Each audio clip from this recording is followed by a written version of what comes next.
Καλώς ήρθατε στις φυσικές ομορφιές της Χίου. Η Χίος μας έχει πολλά να δει. Δέντρα, βουνά. Το μεγαλύτερο βουνό είναι το Πελληναίο. Είναι εξαιρετικός τόπος για πεζοπορία. Θαυμαστό είναι το φαράγγι του Βίκου. Λουλούδια, νερά, δέντρα και εκεί μπορείς να δεις. Η Χίος είναι διάσημη για τις υπέροχες λαλάδες. Τα χωράφια γεμίζουν κάθε άνοιξη με τις λαλάδες και σπάνιες ορχιδέες.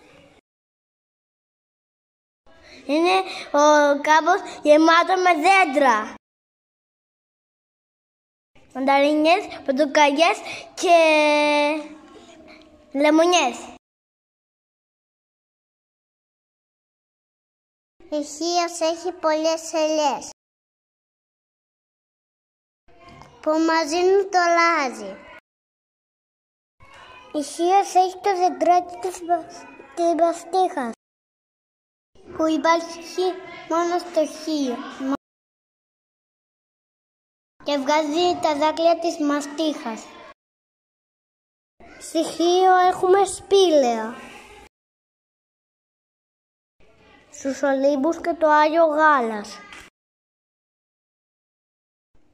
και πολλές παραλίες στα Μαύλα Βόλια.